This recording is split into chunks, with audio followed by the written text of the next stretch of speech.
ನಮಸ್ಕಾರ.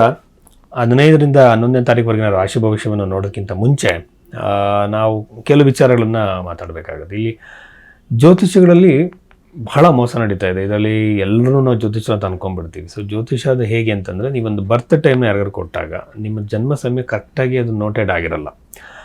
ಅವ್ರು ಏನು ಮಾಡಬೇಕು ಅಂತಂದರೆ, ನಿಮ್ಮ ಜೀವನದಲ್ಲಿ ನಡೆದಿರೋ ಘಟನೆಗಳನ್ನ ಮ್ಯಾಚ್ ಮಾಡಿ ನಿಮ್ಮ ಲಗ್ನ ಯಾವುದು ಅಂತ ಡಿಗ್ರಿ ವೈಸ್ ಕಂಡುಹಿಡಿಬೇಕು. ಇದಕ್ಕೆ BTR ಅಂತಾರೆ, ಬರ್ತ್ ರೆಕ್ಟಿಫಿಕೇಷನ್ ಅಂತ ಹೇಳ್ತಾರೆ. ಇದನ್ನು ಮಾಡೇ ಆದಮೇಲೆ ನಂತರದಲ್ಲಿ ನಿಮ್ಮ ಭವಿಷ್ಯ ನಿರೂಪಣೆ ಮಾಡಬೇಕಾದ್ರೆ ನಿಮಗೆ ಅನ್ವಯವಾಗಿರೋ ದಶೆಯನ್ನು ಅಪ್ಲೈ ಮಾಡಬೇಕು. ಎಲ್ಲರಿಗೂ ವಿಂಶೋತ್ತರ ದಶೆ ಅಪ್ಲಿಕೇಬಲ್ ಆಗಲ್ಲ. ಕಂಡೀಷನಲ್ ದಶೆಗಳಿದೆ. ಅದರಲ್ಲಿ ಮಾಂಡುಕ ದಶೆ ಇದೆ, ಚರ ದಶೆ ಇದೆ, ದ್ವಿಸಪ್ತಿ ಸಮದಶೆ ಅಂತ ಹೇಳ್ತಾರೆ, ಮಲ್ಟಿಪಲ್ ದಶೆಗಳಿದ್ದಾವೆ.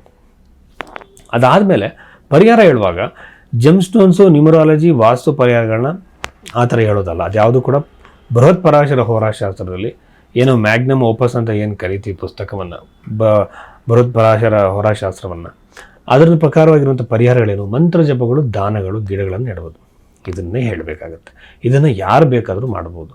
ಇದನ್ನು ಬಿಟ್ಟು ನಾವು ಹೊರಗಡೆ ಏನೋ ಹೇಳ್ತಿದ್ದಾರೆ ಅಂತಂದರೆ, ನಿಮಗೆ ಕಾಳಸರ್ಪ ದೋಷ ಇದೆ ಅಂತ ಹೇಳ್ತಾರೆ. ಕಾಳಸರ್ಪ ದೋಷ ಯಾವ ಒಂದು ಜ್ಯೋತಿಷ ಗ್ರಂಥದಲ್ಲೂ ಇಲ್ಲ.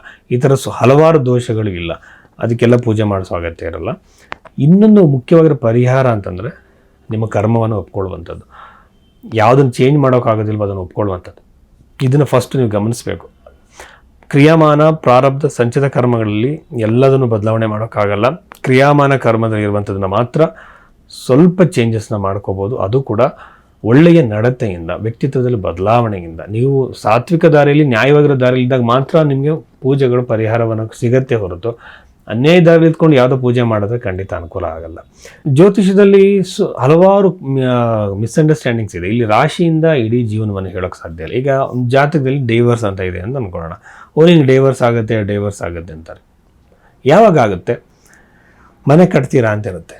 ನೀವು ಮನೆ ಕಟ್ಟ ಯೋಗ ಇದೆಯಪ್ಪ ಅಂದರೆ ಯಾವಾಗ ಆಗುತ್ತೆ? ಇದು ನಾವು ಟೈಮ್ ಸಮೇತವಾಗಿ ಈ ಟೈಮ್ ಪೀರಿಯಡಲ್ಲಿ ಆಗುತ್ತೆ ಅಂತೇಳಿ ಕ್ಯಾಲ್ಕುಲೇಷನ್ ಮಾಡಿ ಹೇಳಬೇಕು. ಇದಕ್ಕೆ ನಾವು ಅಷ್ಟಕ ವರ್ಗವನ್ನು ಎಲ್ಲದನ್ನು ಕೂಡ ಅಪ್ಲೈ ಮಾಡಬೇಕಾಗುತ್ತೆ. ಅದಕ್ಕೆ ಅವ್ರ ಬರ್ತ್ ಟೈಮ್ ಸರಿ ಇರಬೇಕು. ಇವೆಲ್ಲ ಮಾಡೋದಕ್ಕೆ ಒಬ್ಬ ಜ್ಯೋತಿಷಿಗೆ ನೀವು ಅದರಾಗಿರೋ ಚಾರ್ಜಸ್ ಕೊಡಬೇಕು, ಅದರಾಗಿರೋ ಟೈಮ್ ಕೊಡಬೇಕು.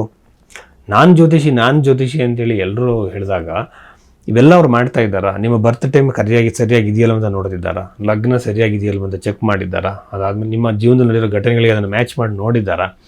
ಅದಾದಮೇಲೆ ಯಾವ ಥರ ದಶೆಯನ್ನು ಅಪ್ಲೈ ಮಾಡಿದ್ದಾರೆ?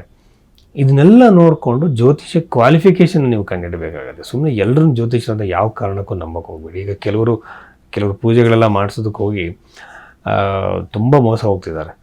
ಏನೇನೋ ಪೂಜೆಗಳಿಗೆ ದುಡ್ಡು ಕೊಟ್ಟು ಹಣ ಕಳ್ಕೊತಿದ್ದಾರೆ. ಆ ಕಾರಣಕ್ಕಾಗಿ ನಾನು ಇಂಟ್ರಡಕ್ಷನಲ್ಲಿ ಇದನ್ನೆಲ್ಲ ಹೇಳ್ತೀನಿ. ತುಂಬ ಜನ ಯಾಕೆ ಸರ್ ನೀವು ಇಷ್ಟೊಂದು ಲೆಂತಿಯಾಗಿ ಹೇಳ್ತೀರಾ ಇದ್ರ ಬಗ್ಗೆ ಅಂತಾರೆ. ಯಾಕೆ ಅಂತಂದರೆ, ಕಷ್ಟಪಟ್ಟು ಸಂಪಾದನೆ ಮಾಡಿರೋ ದುಡ್ಡನ್ನು ಅನವಶ್ಯಕವಾಗಿ ಯಾವುದಕ್ಕೂ ಖರ್ಚು ಹಾಳು ಮಾಡ್ಕೊತಿರ್ತಾರೆ. ಹಾಗಾಗಿ ಅವ್ರಿಗೆ ನಾವು ಮನವರಿಕೆ ಮಾಡಿಕೊಡ್ಲೇಬೇಕು. ಜ್ಯೋತಿಷ್ಯದ ಮೇಲೆ ಒಂದು ಕಪ್ಪು ಚುಕ್ಕೆ ಬರುತ್ತೆ.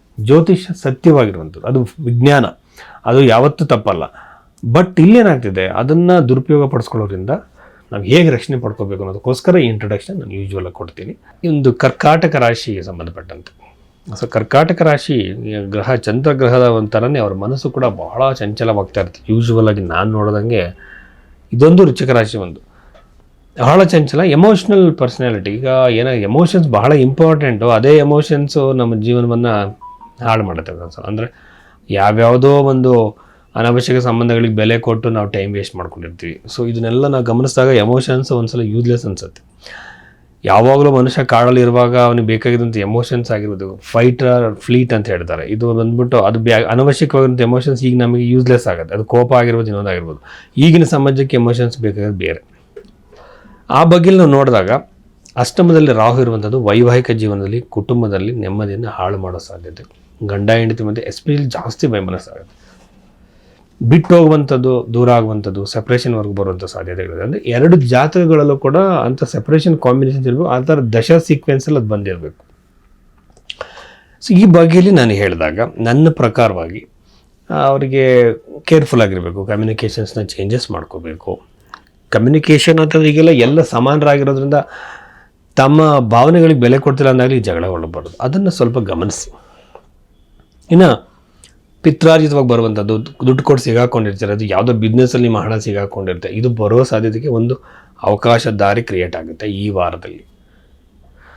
12ನೇ ಮೇಲೆ ಗುರು ಸ್ವಲ್ಪ ದಿನದಲ್ಲಿ ರೆಟ್ರೋಗ್ರೆಷನಿಂದ ಹೊರಗಡೆ ಬರೋ ಸಾಧ್ಯತೆ ಇರೋದ್ರಿಂದ ನನ್ನ ಪ್ರಕಾರ ವಿವಾಹದ ಯೋಗ ಕೂಡ ಖಂಡಿತವಾಗ್ಲೂ ಇದೆ. ಬಟ್ ವಿವಾಹ ಆದವ್ರಿಗೆ ವೈವಾಹಿಕ ಜೀವನದಲ್ಲಿ ಸಮಸ್ಯೆಗಳು ಕ್ರಿಯೇಟ್ ಆಗುತ್ತೆ. ಮತ್ತು ಮಕ್ಕಳಿಂದ ನೆಮ್ಮದಿ ಸಂತೋಷ, ಕೆಲವು ಮಕ್ಕಳಿಗೆ ಕೆಲಸ ಸಿಕ್ಕಿರಲ್ಲ, ಮದುವೆ ಆಗಿರಲ್ಲ, ಅವ್ರಿಗೆ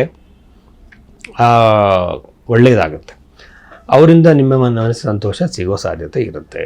ಎರಡನೇ ಮೇಲೆ ಕೇತು ಬಂದು ಅನವಶ್ಯಕ ಲಾಸ್ಗಳಾಗುತ್ತೆ, ದುಡ್ಡು ಅನವಶ್ಯಕವಾಗಿ ಖರ್ಚಾಗುತ್ತೆ, ನೆಮ್ಮದಿ ಹಾಳಾಗುತ್ತೆ. ನೀವು ಅಂದ್ಕೊಂಡೇ ಇರಲ್ಲ ಇದಕ್ಕೆಲ್ಲ ಖರ್ಚಾಗುತ್ತೆ, ಅಂಥದಕ್ಕೆಲ್ಲ ನೀವು ಖರ್ಚು ಮಾಡಿ ಹಣ ಕಳ್ಕೊಳ್ಳುವ ಸಾಧ್ಯತೆ ಹೆಚ್ಚಾಗಿ ಇದೆ ಅಂತ ಹೇಳ್ಬೋದು.